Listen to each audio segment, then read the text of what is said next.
puedan de noche, una hora por lo menos, o menos, porque esta clase es corta y la otra va a ser corta. Porque el otro lunes quiero ya dar cerebelo, porque el siguiente sábado vamos a tener nuestra clase práctica, entonces ahí ya vamos a ver todo lo que vimos hasta ahora, ¿verdad? Que es sistema límbico, perdón, diencéfalo, tronco y cerebelo. Entonces, para cerrar ya la parte fosa posterior, luego quedaría la parte de ventrículos, que ya es corto porque prácticamente al estudiar todos los elementos del tronco y cerebelo ya vimos casi todos los componentes del cuarto y tercer ventrículo y luego ya entramos a médula, ¿verdad? Entonces, me gustaría que terminemos en agosto, este agosto, todo lo que es médula, para que le dediquemos septiembre a todo lo que es pares craneales, porque es bastante largo, días, y luego ya nos quedaría un poquitito que es la parte de vascular, que realmente es súper compleja e importante. Pero justo cuando eso ya vamos a estar en octubre, ustedes viajan al Congreso, entonces probablemente esos días no vamos a tener clase. Entonces es probable que en nuestro segundo parcial rindamos, eh, incluso eso podemos ir hablando ya que estamos. Nuestro segundo parcial, vamos a ver cuándo yo marqué. A ver si voy a buscar acá un ratito. Hello, recording, yes. A ver, Recording in progress. vale. Acá. Nuestro segundo parcial está marcado para el 11 de octubre. No creo que lleguemos para esa fecha porque justo esa semana antes es el Congreso y como eso no estaba planificado, entonces yo marqué clase esa semana, que sería el 4. E incluso está marcado el 4 de octubre y el 7 de octubre. O sea, evidentemente esas dos clases no vamos a dar porque es en la época del Congreso, entonces voy a pedir que nuestro parcial, y de acuerdo también a su calendario de ustedes, sea el 20, no, el 20 yo voy a estar de viaje. Que nuestro, acá, sí, que el parcial sea o el 14 o el 28 de octubre. Entonces, para que ustedes puedan organizar, o sea, ver su calendario de otros exámenes que no le coincida. O el 14 o el 28. Yo el 21 de octubre, un sábado puedo hacer el examen otra vez. El 21 de octubre no voy a estar, entonces o el 14 o el 28. Si alguien anotó ahí, después ustedes discutan en su grupo cuál fecha les queda mejor, o 14 o el 28. Creo que el 28 obviamente le va a dar más tiempo a estudiar, porque este segundo parcial es más largo en cuanto a lo teórico.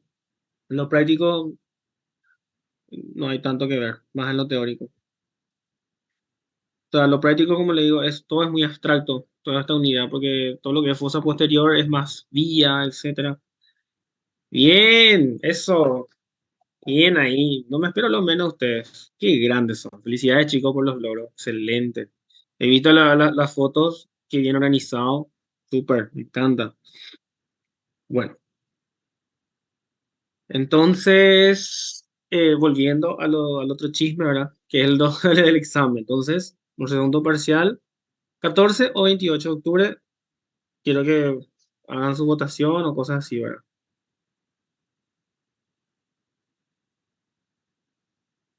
Perfecto. Ya. Bueno, dicho eso, entonces, y esta semana quiero dar una clase con ustedes, dependiendo de su horario y su disponibilidad, o miércoles o jueves. ¿Está bien? O viernes incluso, pero ustedes tienen entrega sábado, entonces no quiero dar clase viernes porque van a estar con otras cosas.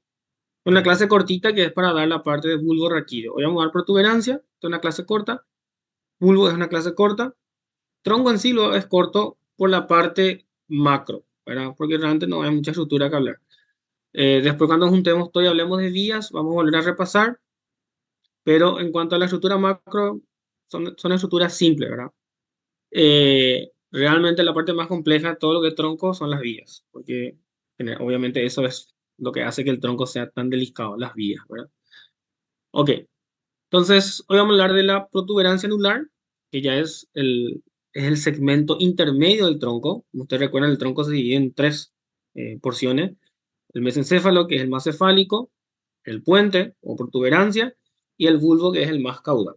El bulbo se continúa luego como la médula espinal, el mesencéfalo hace en los pies del cerebro y la protuberancia es la que hace la conexión entre el cerebelo, el tronco y el cerebelo a través del tronco con el bulbo raquídeo y hacia arriba con el mesencéfalo. Entonces, por eso el nombre correcto de puente, porque realmente hace esas conexiones, ¿verdad? Se le conoce como protuberancia anular o también pueden escuchar en algunos libros que todavía le llaman como el puente de Barollo, pero más conocido como protuberancia, ¿verdad? Ya la nomenclatura actual. Al igual que el mesencéfalo, ya que comparten muchas estructuras en cuanto al tegmento, que es la porción dorsal, el tegmento es, en general, es sustancia reticulada. Ya dijimos lo que es sustancia reticulada. Alguien me dice que es sustancia reticulada. ¿A qué nos referimos con sustancia reticulada?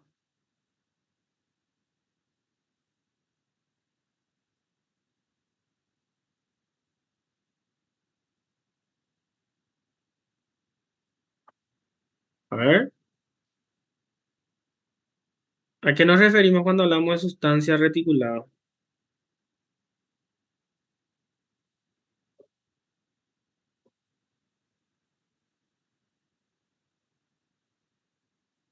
Es el conjunto de los dos, núcleos y fibras blancas. Y se ven justamente en ese entramado, por eso se llama fibra reticulada o sustancia reticulada. ¿Ok? Bien, muy bien. ¿Por qué es importante esto? Porque son núcleos que tienen diversas conexiones entre ellos y entre las distintas estructuras. Por eso es una sustancia reticulada. El tegmento en general contiene los núcleos de los pares y todas las conexiones que éstas puedan tener. De ahí es la complejidad del tronco justamente, porque este tegmento es como, miren esos paneles de electricidad que tienen llenos de cables, bueno, ese es el tegmento, ¿verdad?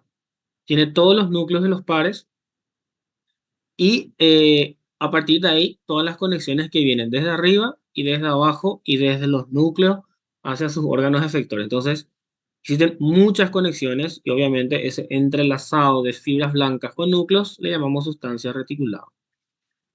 Eso es la porción dorsal en general del tronco, ¿verdad? Porque son, incluso hay núcleos que tienen porciones mesencefálicas y porciones pontina y también núcleos con porciones pontina y porciones vulvares. Entonces, eso es el tegmento. Y luego tenemos la porción ventral que va a constituir la parte anterior de la protuberancia, ¿verdad? Que va a contener la continuación de la vía piramidal, que es una de las vías más importantes. ¿Por qué? Porque es la encargada de la motilidad voluntaria que ya habíamos mencionado en la clase anterior. Bien, al igual que el mesencéfalo, el puente también va a dar origen a algunos núcleos y algunos pares. Vamos a ver después cuáles son. Y luego en el bulbo vamos a continuar viendo los últimos pares. Normalmente a los pares que emergen a nivel de la protuberancia son los pares que lo ubicamos en el ángulo pontocerebeloso. Claro, es un nombre, ¿verdad? Ángulo pontocerebeloso, ¿verdad? Que es la intersección que queda entre los hemisferios cerebelosos y el puente, ¿verdad?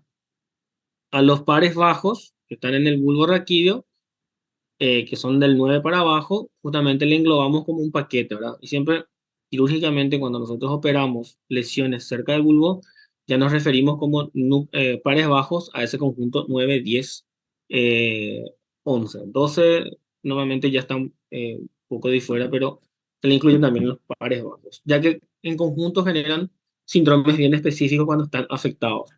Dificultad para la deglución, que es una de las características más resaltantes, porque acuérdense que la deglución interfiere el 12, que es en motilidad de la lengua, el vago, que es para las fauces, entonces, y los núcleos salivatorios. Entonces, los pares bajos están muy involucrados, por ejemplo, en la deglución. Entonces, nosotros a veces tenemos pacientes que operamos de tumores del ángulo ponto, donde es por compresión o por lesión directa del tumor, se lesionan estos pares bajos y el paciente sale de la cirugía con una dificultad para la deglución. Y ustedes van a decir, bueno, ¿y qué tan grave eso es? Acuérdense que no solamente se deglute alimento, nosotros deglutimos constantemente moco y saliva, ¿verdad? Que muchas veces ni nos damos cuenta. Pero el paciente que tiene un trastorno de la deglución obviamente no logra deglutir eso y eso termina yéndose a las vías aéreas y eso se llama broncoaspiración. que como ustedes sabrán, las vías aéreas son estériles, ¿verdad? Y obviamente que la saliva y los mocos no son, están llenos de bacterias. Entonces, estos pacientes sufren de neumonías a repetición por broncoaspiración y pueden terminar falleciendo por eso. Por eso que muchas veces estos pacientes que salen de cirugía con lesión de los pares bajos, se opta, por ejemplo, por hacer una traqueostomía, ya que es para proteger la vía aérea. Y se alimentan con sonda nasogástrica. Normalmente eso puede ser o permanente o ser a larga data, hasta que se recupere parcialmente o el lado contralateral supla la función de los pares afectados. Porque normalmente se afecta un lado nomás cuando es un tumor de un lado. Entonces, ya dijimos, ¿verdad? Que el puente, como dice su nombre, permite esas conexiones entre el cerebelo y el tronco, y a partir de ahí, hacia arriba, con todo lo que es el mesencéfalo, y más arriba con la corteza, y hacia abajo a la médula espinal. Entonces, en la porción ventral vamos a tener las fibras, las vías largas. Entre ellos tenemos la córtico-espinal o la piramidal como tal, que ya dijimos es una de las vías más importantes para la motilidad voluntaria. La córtico-vulvar, que es aquella que viene de la corteza hasta el tronco, pasa por ahí. Y las córticos-pontinas, que son las fibras más cortas que van también de la corteza hasta él y terminan los núcleos del puente. Recuérdense que la vía piramidal, motilidad voluntaria, que nace allá en la corteza prefrontal, en la prerolándica, ella genera todo este trayecto, pero ella también envía conexiones a los núcleos de los pares, ¿ok? Por ejemplo, el 12, el hipogloso, es un par craneal encargado de la motilidad de la lengua. La lengua yo lo muevo de manera voluntaria. Entonces también tiene sus conexiones con la vía piramidal. Por eso que es tan importante la vía piramidal. Y en la región dorsal, como dijimos, contiene la sustancia reticulada y tiene los núcleos de los pares 5, que también tiene una porción del mesencéfalo, 6, 7 y 8. ¿Okay? Trigémino, abducens, facial y el vestíbulo coclear. Son 4 pares que tienen sus núcleos en el puente. ¿Okay? Y lateralmente van a estar los meniscos medial y lateral, que son cordones de sustancia blanca que ya habíamos estudiado en mesencéfalo. Eso continúa en el puente igual. Hacia adelante, el puente tiene contacto con la porción basilar del occipital y vamos a ver después en su configuración, aquí por delante se va a alojar una arteria que es la arteria basilar. ¿Okay? Súper importante. En la parte posterior, el tronco está totalmente, eh, vamos a decirlo así, cubierto por por el cerebelo y en conjunto con las otras estructuras van a formar la cavidad del cuarto ventrículo. El cuarto ventrículo se ubica entre el puente y el bulbo raquídeo. ¿Okay? El puente es parte de la mitad superior del cuarto ventrículo y el bulbo de la mitad inferior. Y el cerebelo forma en conjunto el techo del cuarto ventrículo. El mesencéfalo, acuérdense, no hace parte del cuarto ventrículo. El mesencéfalo genera su propia estructura que es el conducto de Silva, el acueducto. Entonces, en la parte posterior, yo tengo que retirar al cerebelo para poder ver la cara posterior del puente, ¿okay? Que va a ser el piso del cuarto ventrículo. Acuérdense que por su disposición tenemos un techo y un piso en el cuarto ventrículo. Vamos a ir viendo en las próximas clases cuando veamos ventrículo. Entonces, vamos a hablar un poco de la parte externa. En general, el tronco también se le estudia como el mesencéfalo con una cara anterior, una cara posterior y caras laterales. La diferencia con el mesencéfalo es que las caras laterales, o la cara lateral en sí, no están bien descrita porque se aloja una estructura que se llama pedúnculo cerebeloso medio que ocupa prácticamente toda la parte lateral. Ahora, la cara anterior y la cara posterior sí son bastante conocidas. La cara anterior está descubierta en contacto con el clivus, descubierta en el sentido que es visible, ¿verdad? Y la cara posterior obviamente está cubierta por el cerebelo formando la cavidad del cuarto ventrículo. Los límites hacia arriba, el surco pontomesencefálico, que es por donde van a emerger el tercer par, que ya habíamos visto. Y abajo está limitado por el surco bulbo protuberancial. A diferencia del mesencéfalo, los límites del puente son bastante claros. Un surco arriba, un surco abajo. La parte lateral es cuando no hay un buen límite porque la parte lateral Como ustedes ven, las fibras transversales van a formar el pedúnculo cerebeloso medio que está acá. Entonces no hay como un límite muy bien especificado ahí.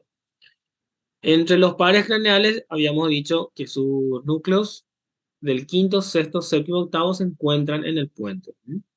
Esto es el quinto par craneal, que es el trigémino. Él sale luego por la cara lateral del puente. Y en el surco protuberancial van a salir el sexto, el séptimo y el octavo. Entonces, esos son los orígenes aparentes. Los orígenes reales van a ser todos en el tegmento de pontino, que son donde van a estar los núcleos. Estas son sus mediciones. Esto obviamente es muy variable, pero en promedio es de 25 milímetros, o sea, poco más de 2 centímetros de alto y de ancho es lo que mide el puente. ¿Ok? Esta es una pieza anatómica, entonces tengo hacia arriba mi surco mesencéfalo protuberancial, que lo divide del mesencéfalo, como dice su nombre. Este surco emerge el tercer par, que realmente su núcleo está en el mesencéfalo. Hacia abajo tengo a la cara anterior del mesencéfalo y como les dije, sus fibras transversales lateralmente van a formar el pedúnculo cerebeloso medio, que es todo esto. Todo esto es el pedúnculo cerebeloso medio. Esto que está aquí es el pedúnculo cerebeloso superior. Voy a pintar. Miren acá. Este es el pedúnculo cerebeloso superior. Todo esto es el pedúnculo cerebeloso medio. Y acá chiquitito más abajo, detrás del complejo 7-8, va a estar el pedúnculo cerebeloso inferior que va a conectar con el bulbo raquídeo que está acá. Hacia arriba entonces tengo surco, bulbo protuberancial y abajo tengo el surco bulbo pontino. ¿Ok? Entonces tengo bien delimitado al tronco. De su cara anterior, ¿verdad? Lo que más va a resaltar es que en la línea media se encuentra excavado un pequeño surco. Bueno, excavado es muy exagerado porque realmente no se marca tanto, pero sí una pequeña impresión que es el surco por donde corre la arteria basilar. Se llama el surco de la arteria basilar. Lateralmente, en su cara lateral, ¿verdad? Antes de formar el pedúnculo cerebeloso medio, va a emerger el trigémino, su origen aparente, y del surco bulbopontino van a emerger el sexto par, ¿verdad? Por encima del surco preolivar, que es aquí del bulbo raquídeo, y lateralmente el séptimo y octavo par. El séptimo y octavo prácticamente salen juntos, ¿ok? Y recorren luego juntos e ingresan juntos al conducto auditivo interno. Y luego ahí sí se van a ir dividiendo cada uno en su trayecto, ¿verdad? El séptimo recorre el peñasco hasta salir del cráneo por el agujero estilomastoideo y el octavo par obviamente se va a distribuir en el oído interno para, en este caso, la parte sensorial al órgano de Corti y la parte vestibular con los conductos semicirculares. Entonces ahí cumple sus funciones. Y abajo, obviamente, que vamos a tener al bulbo raquídeo, que es conocido también como médula oblonga, que más abajo se va a continuar con la médula espinal, su porción cervical. Y ahí vamos a tener el origen de los pares 9, 10, 11 y 12. Entonces ahí tenemos todos los pares craneales. Entonces la cara anterior, vamos a tener dos grandes estructuras, aparte de los surcos ya mencionados. Tenemos el surco de la arteria basilar, que le deja así como un rafe, ¿verdad? Como una línea media. Y a los lados van a ver cómo protruye luego la parte anterior. Esto es, si ustedes se dan cuenta, acá tengo el pedúnculo cerebral.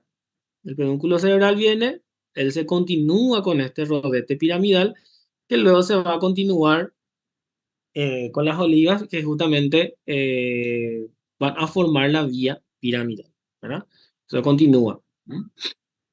Entonces, en el puente, el rodete piramidal es la vía piramidal. O sea, son los haces que forman la vía piramidal y están como que sobresalientes. En realidad, más bien es el surco lo que divide, ¿verdad?, estas dos porciones. ¿Por qué es importante aclarar esto? Porque en el punto entre el mesencéfalo y el rodete piramidal todavía no hay decusación de las pirámides. ¿Qué significa? Que el del lado derecho lleva la información del lado derecho y el del lado izquierdo del lado izquierdo todavía. Luego, a nivel vulvar, es donde van a ocurrir el entrecruzamiento, ¿verdad? Aquí justamente está marcado la decusación de las pirámides, y ahí sí hay un control, en este caso un control cruzado, ¿verdad? Lado izquierdo, lado derecho, lado izquierdo, lado derecho. Sí. Bien. Eso significa que la corteza del lado derecho controla la movilidad voluntaria del lado izquierdo y viceversa. ¿Ok? Decusación de las pirámides. Muy bien. Y más lateralmente vamos a tener el origen aparente del nervio trigémino, ¿verdad? Acuérdense que el nervio trigémino es un nervio principalmente, o sea, es un mixto principalmente sensitivo. ¿Ok? Tiene un núcleo motor, que también está aquí con él, que su origen también está dentro del puente, que es para la movilidad de los músculos de la masticación. ¿Ok? Esa es para la parte motora. La parte sensitiva es para toda la cara, la hemicara, ¿verdad? En la cara posterior, como les dije, va a estar cubierta totalmente por el cerebelo. Tengo que retirar al cerebelo para poder ver a la protuberancia y tengo esta vista, ¿no?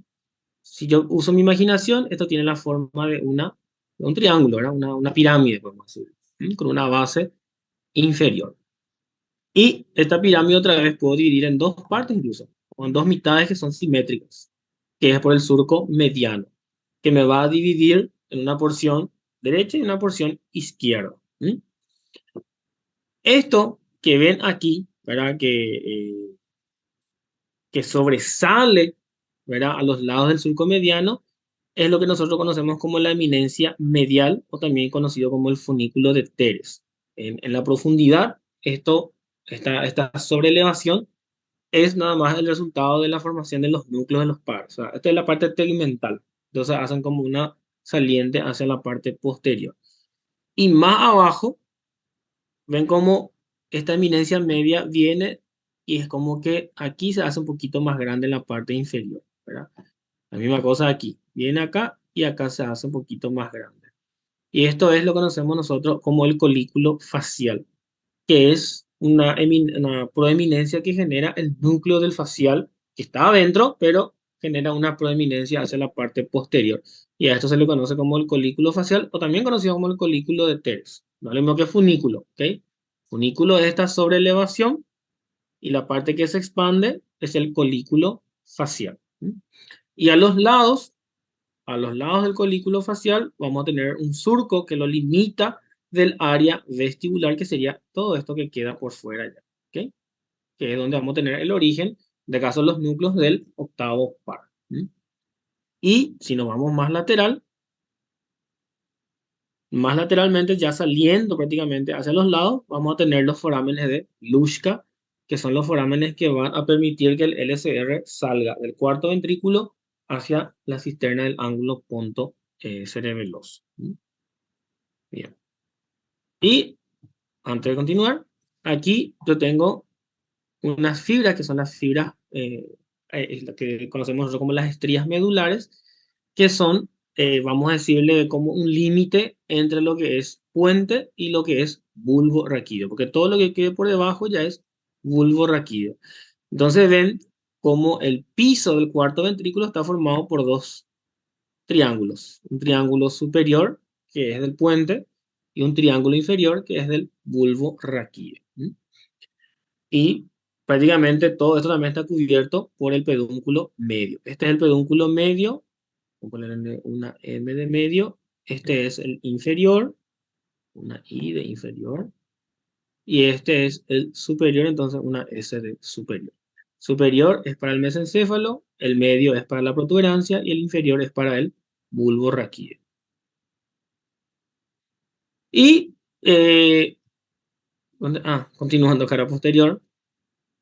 Entonces, lo que ya estuve diciendo, por debajo de la eminencia media tenemos el colículo facial, que es justamente la proeminencia que genera el núcleo del facial que se encuentra obviamente en la parte interna. Y lateralmente tengo el área vestibular, que es por donde se van a encontrar los núcleos del octavo par. Más abajo tenemos la estrías medular, que es obviamente límite entre el puente y el bulbo en la parte posterior. Por debajo de eso ya vamos a encontrar las estructuras que son del bulbo, que vamos a ver en la siguiente clase uno a uno. El bulbo tiene un poquito más de detalles, porque es como que ahí van convergiendo todas las vías, ¿no? Y ocurre la decusación de las pirámides. Entonces, la cara lateral como tal, no existe así una cara lateral bien descrita, porque toda la parte lateral está cubierta por el pedúnculo cerebeloso medio. Y enorme el pedúnculo cerebeloso medio, ¿verdad? Lateralmente tengo la salida o el origen aparente del trigémino, y lateral más abajo voy a tener los orígenes aparentes del octavo y del séptimo par, ¿ok?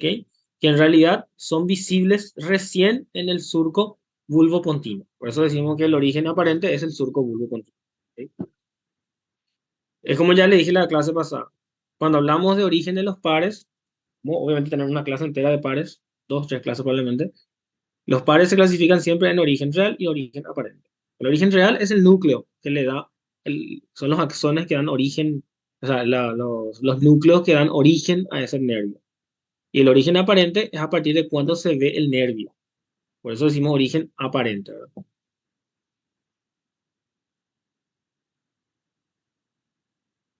Y este es, que ven aquí atrás, es el cuarto par, que nace también del surco eh, mesencéfalo protuberancial, pero en este caso por la parte posterior. ¿M? Y se hace anterior también en el surco bulbo protuberancial.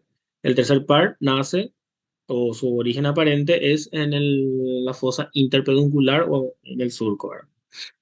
Bien. Vamos a hablar un poco de la configuración interna. Obviamente aquí vamos a volver a distinguir en fibras y en núcleos.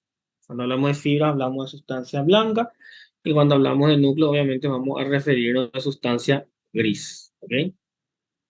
Entonces, principalmente en la parte ventral vamos a tener las fibras blancas, o las vías como tal, y algunos núcleos propios del puente que tienen algunas conexiones. De repente no son tan bien estudiadas porque son muy pequeñas, pero sí en la porción del tegmento dorsal sí vamos a tener los núcleos de los pares, que son un poco más complejos.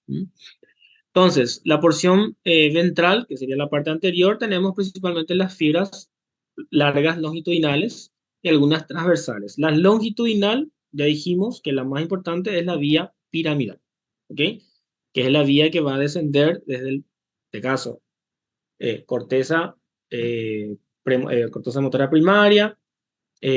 Vamos a tener ahí nuestro centro oval, ¿verdad? Nuestra corona radiada, cápsula interna, pedúnculo cerebral y, en este caso, eminencia piramidal, que va a ser parte de la cara anterior de la protuberancia. Y eso después se va a continuar a nivel vulvar. Entonces aquí lo más importante es la vía piramidal o la vía córtico-espinal. Es lo mismo, ¿verdad? Se le llama piramidal por el origen de las células, que son las células piramidales. Las transversales son estas que cruzan, ¿verdad? De un lado a otro, y son las que van a formar el pedúnculo cerebeloso medio, ¿ok? Van a dar origen al pedúnculo cerebeloso medio. Y los núcleos de la sustancia gris, que son pequeños núcleos que tienen algunas conexiones, pero que realmente no, no son así de función muy aplicable. Ahora sí, mucho más importantes son los núcleos de los pares, ¿ok? Entonces, el tegmento dorsal o la región dorsal tenemos los núcleos, ¿verdad? A nivel protuberancial vamos a tener el núcleo del quinto, ¿verdad? Que es el núcleo más importante, en este caso del quinto, porque el quinto también tiene una porción mesencefálica. Vamos a tener el núcleo del facial, que se ubica a nivel del colículo facial, y del octavo par, ¿verdad? Que va a estar más o menos aquí, aquí abajo justamente, que se va a encontrar en el área vestibular, que está por fuera del surco limitante, en la cara posterior del puente estamos hablando.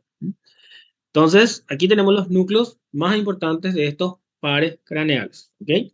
Y también voy a tener el núcleo del nervio abducens, ¿verdad? Que es el sexto par. Entonces tengo quinto par, sexto, séptimo y octavo par. Sus núcleos se encuentran en el tegmento dorsal de la protuberancia, ¿ok? Son preguntas de exámenes.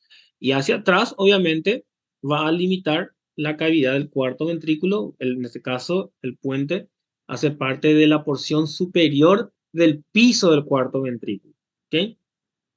Del piso del cuarto ventrículo. Y lateralmente a los núcleos vamos a tener hacia adelante, recuerden que vamos a tener la vía piramidal, y hacia los lados vamos a tener los lemniscos, medial y lateral, que son parte de las vías ascendentes. ¿Okay? Son las vías que están subiendo. Lemnisco medial y lemnisco lateral, que ya vimos en mesencéfalo. Estos son cortes a nivel de la protuberancia. Realmente este de arriba es a nivel del mesencéfalo. ¿Por qué? Porque acá tengo yo los pedúnculos cerebrales. ¿Esto qué es? Esto que se ve aquí, esta línea un poco más oscura, ¿qué sería? Si esto es pedúnculo cerebral, ¿esto qué es? ¿Qué estructura sería esta? A ver, voy a pintar acá. ¿Esta qué estructura sería? Forma de semiluna, encargada de la motilidad involuntaria que vimos en el mesencéfalo, relacionada a la enfermedad de Parkinson, porque obviamente cuando deja de funcionar esa sustancia es cuando tenemos déficit de dopamina. Muy bien, la sustancia negra, excelente, genial. Y esto va a ser núcleo rojo. Y por delante del acueducto de Cilio tenemos el origen del tercer par. ¿Mm? Ya a nivel del puente, ¿verdad? Que son este y esto. Estos son los cortes del puente. Vamos a tener la cavidad del cuarto ventrículo, ¿ok? Hacia atrás vamos a tener el cerebelo, obviamente. Esto que ven aquí atrás ya es cerebelo. Lo que ven a los lados es el pedúnculo cerebeloso medio. El pedúnculo superior se ubica por detrás del núcleo del trigémino, que está aquí. Este es el núcleo motor y este es el núcleo sensorial. Son los dos núcleos, porque acuérdense que, como le dije, el trigémino es mixto, pero principalmente sensitivo. Asimismo, se les va a preguntar en su examen final si les salen pares craneales. Hay que clasificar los pares craneales sensitivos, motores y mixtos. Y los mixtos, ¿cuál es su o sea, cuál es su preferencial? Si es preferencialmente sensitivo o preferencialmente motor. De esa manera se les va a preguntar. Yo probablemente voy a estar en el examen final. Me pidió el doctor y creo que voy a estar. Sí. ¿Cómo va a ser Voy la a- pregunta, doctor? Que nosotros vamos a tener una clase entera dedicada a pares craneales, pero los pares craneales se clasifican en motores puros, sensitivos puros y mixtos. Y los mixtos hay que diferenciar si es preferencialmente sensitivo o preferencialmente motor. Por ejemplo, el trigémino es mixto, pero él es preferencialmente sensitivo, porque él da toda la parte sensorial de la cara. ¿Ok? Por ejemplo, el facial es mixto, pero preferencialmente motor, porque él se encarga de la motricidad de los músculos de la cara. El sexto par es motor, evidentemente, porque se va a encargar de la musculatura ocular externa. Y el octavo par es sensorial, ¿ok? Porque se encarga de la función de la audición y del equilibrio. No tiene ninguna función motora. Bien. Y el facial sí es motor, es mixto, pero también tiene una rama sensitiva, que cuando estudiamos los pares canales vamos a ver. Pero el séptimo es mixto, preferencialmente motor. El quinto es mixto, preferencialmente sensitivo. Bien, entonces, y aquí, en este corte, que es un corte un poco más abajo, ¿verdad? Esto es a nivel del trigémino y este es un corte a nivel de los núcleos facial. A nivel del núcleo facial, por delante de la cavidad del cuarto ventrículo se forma una pequeña formación nuclear que se llama el cuerpo trapezoide, que es el que va a dar origen justamente al nervio, o en este caso a los núcleos del nervio vestibulo coclear o el octavo par. Entonces, el cuerpo trapezoide va a tener al núcleo trapezoide que va a ser el que va a dar origen al octavo par. ¿Okay? El séptimo par, que es un nervio motor, como le dije, tiene su origen a este nivel, a nivel del cuerpo trapezoide. Claro, porque ellos están juntos. Sí, mira, voy a poner. Los pares craneales se clasifican en motor puro. Gabriel Gallardo is not in this meeting. Para acá. Everyone. Motor puro, sensitivo puro y los mixtos. Los mixtos se clasifican en preferencialmente sensitivo o preferencialmente motor. No se preocupen, como le dije, nosotros vamos a tener 2 o 3 clases, por ahí la vamos a dedicar a los pares craneales. Y luego tenemos los pares craneales sensoriales, que son encargados de los sentidos, como por ejemplo el segundo par, que es un par de la vista, es sensorial, ¿verdad? El primer par es sensorial, que es la olfacción. El tercer, cuarto y quinto son motores. Perdón, el tercer, cuarto y sexto son motores. El quinto es mixto. El séptimo es mixto, pero El quinto, que es el trigémino, es preferencialmente sensitivo y el séptimo es preferencialmente motor. Después vamos a ir viendo los otros pares. Los pares bajos, por ejemplo, el 11 y el 12 son motores, y el 9 y el 10 son mixtos también. ¿Ok? El vago, el 10 es justamente uno de los más complejos porque él es encargado también de llevar la inervación parasimpática. Entonces tiene una función súper compleja.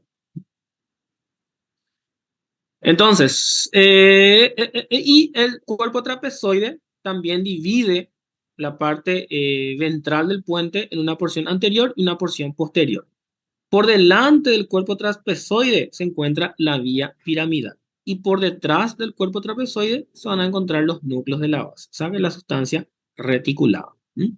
Entonces, eso también es un límite anatómico de la importancia del cuerpo trapezoide, ¿verdad? Aparte de ser el origen del vestíbulo coclear, también limita esas regiones, ¿verdad? La región anterior, que es la vía piramidal, y la región posterior, que son los núcleos del séptimo, del sexto y del quinto par craneal respectivamente. Y luego ya abajo vamos a tener el bulbo, que esto vamos a estudiar en la próxima clase con más detalles.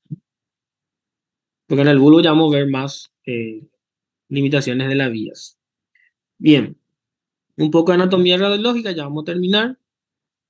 El puente en un corte sagital es muy característico porque tiene muy bien limitado aquí arriba el surco ponto mesencefálico y aquí abajo el surco bulbopontino. O sea, el, mesen- el puente está muy bien delimitado. Anatómicamente hablando, está muy bien delimitado. Voy a borrar este, voy a marcar acá con acá, resaltador. Miren acá. Acá tengo el surco punto mesencefálico y el surco bulbopontino. O sea, está muy bien delimitado. Hacia adelante, radiológicamente tengo el clivus, que es todo esto es el clivus, y aquí entre el clivus y el puente voy a tener la arteria basilar. Y en la parte posterior veo como la protuberancia es parte del piso superior del cuarto ventrículo. En un corte axial tengo así claramente el pedúnculo. Miren qué lindo se ve el pedúnculo, cómo hace conexión con el cerebelo. Delimita hacia atrás la cavidad del cuarto ventrículo. ¿Vale? Se fue sin querer. ¿Eh? Delimita, delimita exactamente la cavidad del cuarto ventrículo que está acá. Esta es la cavidad del cuarto ventrículo.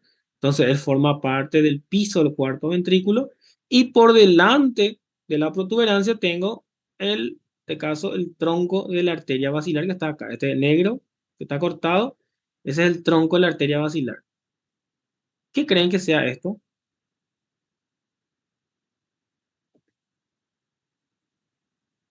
¿Qué creen que va a ser esto? Que son dos y que se parecen a la arteria basilar. ¿Qué creen que va a ser?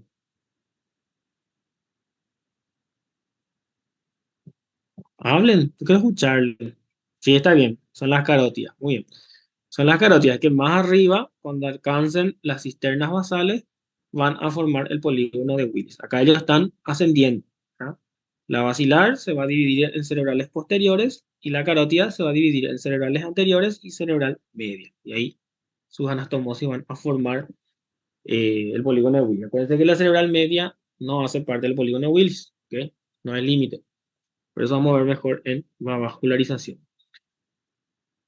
Esto es en la anatomía del puente, la anatomía radiológica, es muy importante conocer las cisternas que se encuentran por delante y por detrás. Por delante del puente tenemos la cisterna, que su nombre ya lo dice todo, que es la cisterna prepontina, que es la cisterna que va a contener justamente a la arteria basilar.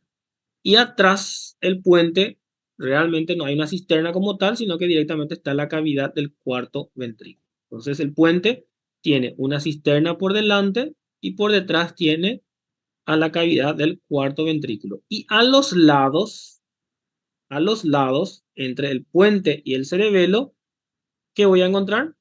¿Qué cisterna? ¿Cómo se llama esta cisterna? Que está acá. Que se encuentra entre el cerebelo y el puente. Peñe, quiero escuchar, no voy a leer. Cisterna punto cerebelosa. Muy bien, el ángulo punto cerebeloso o cisterna punto cerebelosa. Eso, está bien, ahora voy a leer. No, no, justamente no era ambiens. Ambiens es mesencéfalo, arriba. ¿Mm? Perfecto. Entonces, entre el puente y el cerebelo, ángulo punto cerebeloso, que es la cisterna punto cerebelosa. Excelente. Entonces, el puente por delante, cisterna prepontina, que va a contener a la arteria basilar. Hacia atrás delimita el cuarto ventrículo y a los lados la cisterna del ángulo punto cerebeloso que va a contener a los pares craneales. Quinto, el sexto, séptimo, octavo y más abajo ya a nivel vulvar los pares bajos. Pero a nivel del ángulo punto cerebeloso vamos a encontrar hacia arriba el sexto, que normalmente en la cirugía le vemos bien arriba, del borde libre del tentorio. El quinto, que se ve lateralmente, y más abajo el séptimo y el octavo. Esos son los pares que se ven en el ángulo punto cerebeloso, en la cisterna del ángulo punto cerebeloso. Fundamental para los abordajes quirúrgicos de esta zona. Acuérdense que eso es fosa posterior, como detrás del peñasco. Porque aquí, esto que está acá, esto ya es el peñasco. ¿Ok? Todo esto es peñasco.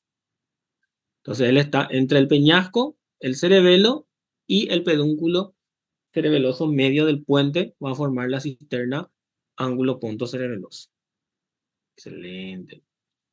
Bien, acá tengo un caso clínico muy lindo de un paciente que ingresó, a ver, hoy es martes, lunes, el sábado ingresó. ¿Mm? Entonces, no, ayer nomás, domingo fue, ayer ingresó el paciente, a la tarde creo que ingresó, un paciente de 35 años, 45, perdón, 45 años, joven, varón, de base, lo único que tenía hipertensión arterial, pero estaba relativamente controlada, y vino por disartria. La disartria es un signo, en este caso un síntoma, que es cuando hay una dificultad para articular las palabras. Normalmente es un trastorno principalmente motor, ¿verdad? La disartria no es lo mismo que afasia. La afasia es cuando el paciente no logra comunicarse y eso ya es cuando está afectada áreas corticales, o sea, el cerebro.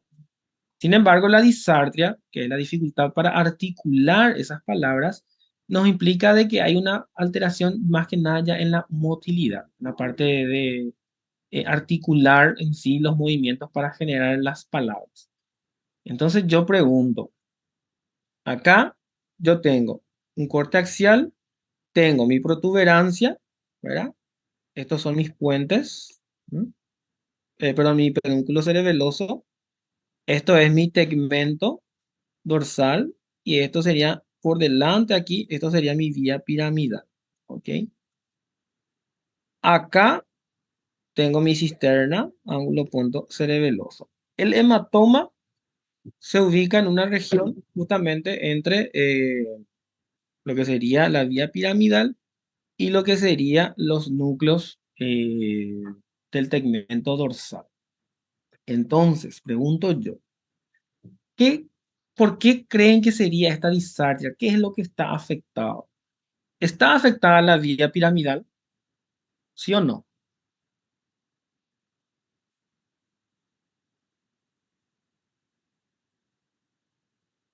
Mirando estos cortes y por la anatomía que ya vimos del mesencéfalo y de la protuberancia.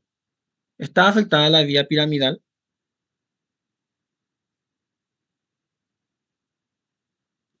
Al parecer sí, doctor. Y no, porque miren aquí, la parte anterior es la que está ocupada por la vía piramidal y la parte anterior está libre. Voy a borrar esta marcación. Miren acá. ¿Eh? La vía piramidal está libre. ¿Mm? Esta es la vía piramidal. Está por delante. La vía piramidal no está afectada. ¿Ok? Eso explica también que este paciente no tiene ningún déficit en ninguno de los miembros. Mueve súper bien los brazos, mueve súper bien las piernas. ¿Mm?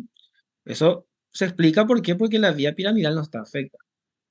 Lo que está afectado es el espacio que queda entre la vía piramidal y el tegmento dorsal, que básicamente tenemos sustancia reticulada, las conexiones que hay entre las vías, ¿verdad? Entonces, eso explica que probablemente lo que ocurre o lo que se dañó es parte de esa sustancia reticulada.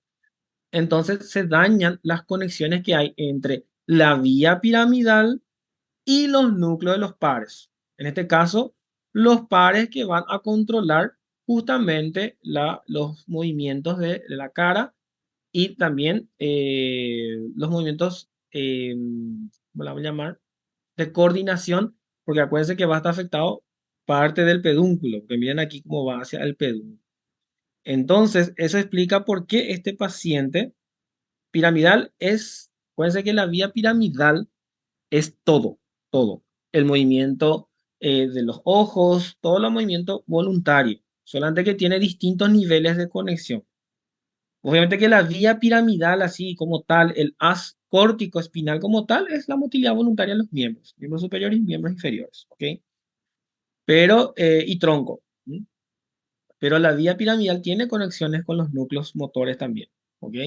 Porque si yo quiero mover, por ejemplo, mi párpado, yo envío esa orden y es por la vía piramidal que ocurre, a pesar de que sea el facial el que lleve el impulso nervioso, pero es también controlado por conexiones con la vía piramidal. ¿Mm? Entonces, este paciente no tuvo una afectación de los núcleos de los pares, por eso que él no tiene ninguna parálisis facial, no tiene ninguna afectación del sexto par ni del quinto par, porque los núcleos no están afectados. Lo que está afectada es la sustancia reticulada, que es las conexiones que hay entre la vía piramidal y los núcleos. Entonces, esas conexiones son lo que hace que el paciente tenga dificultad para articular la palabra y se presente con disartria. Normalmente cuando miramos esto, un hematoma en tronco, el pronóstico es muy malo. Porque, ¿qué pasa? Si este hematoma, si este hematoma, este sangrado, va a generar edema, que normalmente esto genera edema, inflamación de la zona, ¿hacia dónde creen que se va a expandir ese edema? Hacia las cisternas. Entonces va a comprimir al tronco. Por eso que ese es muy mal pronóstico.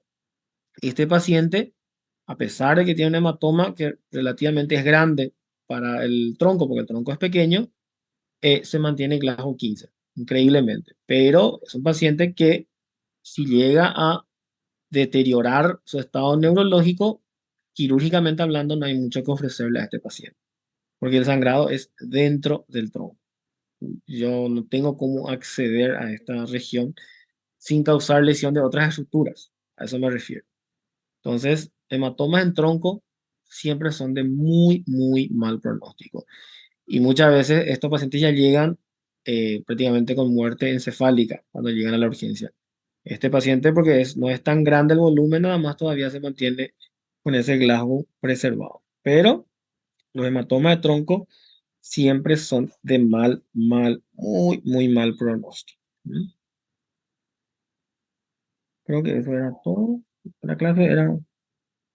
Bien, le dije lo que la clase era corta. Esto es protuberancia, realmente no es larga. Le voy a enviar las dos clases, la anterior y esta le voy a enviar ya a Claudia ahora mismo al desconectarme. Las personas que me escribieron por los trabajos, le voy a ir respondiendo entre hoy y mañana.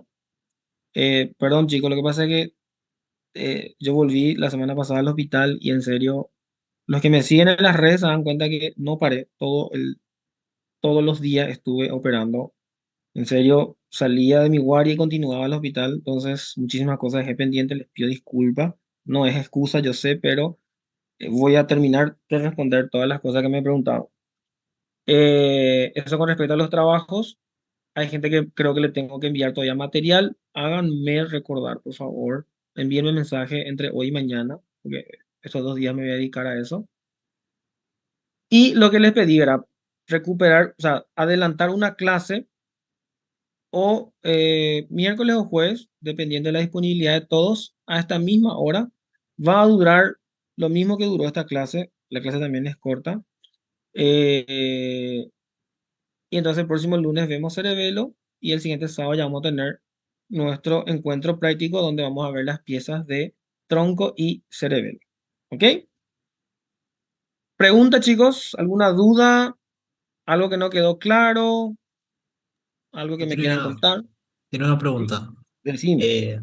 Si es que te acuerdas, ¿cómo se produjo ese hematoma? O sea, ¿Se supo cómo es que el paciente llegó con esa lesión a Sí, urgencia? el paciente, él vino, o sea, se despertó, domingo normal, y en el transcurso de la mañana el paciente se dio cuenta que no podía hablar claramente. Habló con sus familiares se dieron cuenta y ahí le trajeron a la urgencia. Él en ningún momento tuvo cefalea, en ningún momento tuvo trastornos de la conciencia, él siempre estuvo despierto, Glasgow 15. En esa zona existen dos causas de sangrado. Uno es de causa hipertensiva, que no va a ser el caso de él porque normalmente esos casos presentan cefalea intensa.